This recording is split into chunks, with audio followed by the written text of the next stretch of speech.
your prayers will be answered. That is never within your capacity.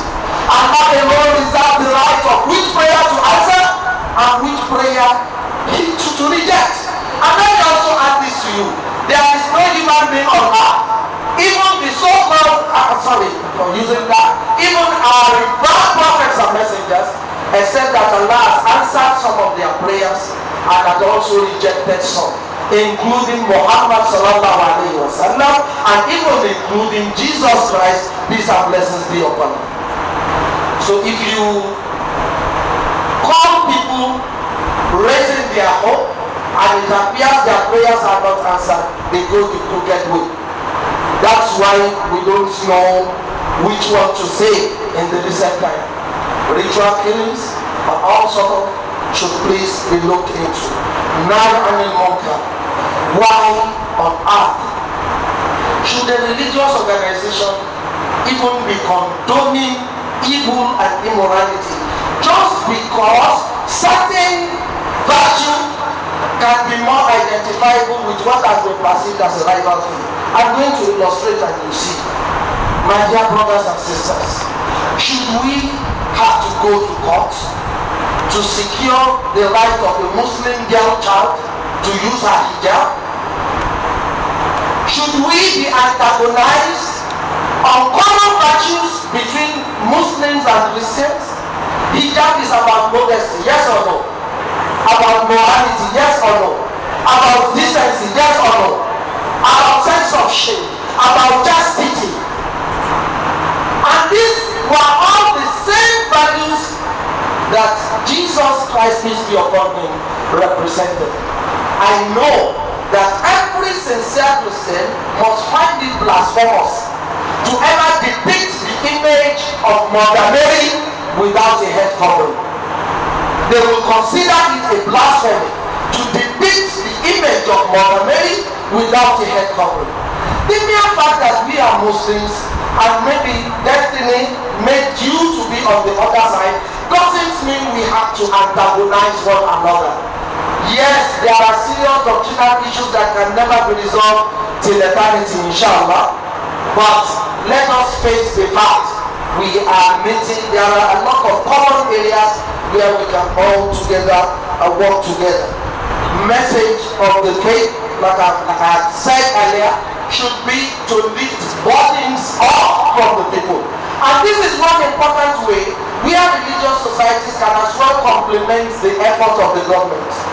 If every mosque and every church pays particular attention to the social welfare of their membership, there will be less problem of the government. One of the important terms of reference for the Prophet ﷺ is to lift up the people their burdens, whether economic burdens, whether emotional burdens, whether we are now in a society where religious leaders are rather using the religious institutions to meet selfish ends. Whoever has accepted to be a pastor or an imam owes not himself, becomes a public property, and you are only useful if you are useful to the people and not yourself. It is you who have taken that decision to make that sacrifice, which of course, lastly, I'd like to just mention few areas which religious societies should try as much as possible to distance themselves from. One is unguarded religious bigotry, especially when it comes to the aspect of leadership. There is a hadith reported by Al-Hakim, also I think credited as Mawquf to Umar bin al-Khattab, who has said that the Messenger of Allah has said, "Mawala min amri al-Muslimin shay'an." I'm rounding up this, my concluding remark. فَوَلَّى رَجُلًا عَنْ قَرَابَةٍ أَوْ مَحَبَّةٍ وَهُوَ يَجِدُ مَنْ هُوَ أَصْلَحُ لِلْمُسْلِمِينَ فَقَدْ خَابَ اللَّهَ وَرَسُولَهُ وَالْمُؤْمِنِينَ. Whoever, in assigning any responsibility, in facilitating the assumption of office of anyone, decides to lend his support to someone, maybe not on account of merit, but on account of certain sentimental considerations, that that person has betrayed Allah, his God, and also betrayed the messenger, and have also betrayed the entire humanity. I want to remind myself that little can I comment on anything that's political, especially in the public. But I also want to register that in the current political dispensation, because I have to weigh as well between my freedom of thought as a citizen of Nigeria and some other rights that I also have, and leave the judgment for us all. But if we ask some pertinent question, which local politician from this part of the world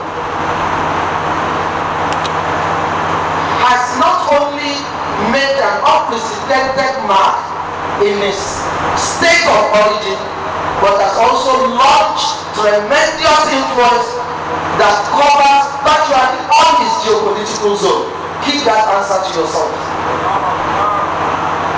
What I'm saying is, history has thrown to us someone, if not for sentiment, some of us can even say, has ended up even surpassing even the great political figures that some of us may want to adore. Not only is geopolitical zone launched itself on party as well to national relevance, not over the years. I mean, sowed the fruit, sealed the seed, watered the seed as it germinated, and nurtured it into an iroko or an araba. We look usually at antecedents, and this is what this hadith is saying. Let us know that business of leadership, especially of a complex nation like Nigeria, let me address the youth in particular. Ataria Janoku, the Yoruba say what? We'll get there. It's a matter of time. Don't be in a haste. But ours is still a nation that can still be likely kept together, not by, okay. And lastly, and also, okay, that has also been mentioned. Allahu Akbar. Let us, I'm concluding, let us stop the idea of sowing seeds of bigotry. And lastly, I would say, especially to the youth, people who have a history, who have made something of their lives, who have also influenced the lives of several others positively. These are the people we should take ideally as models.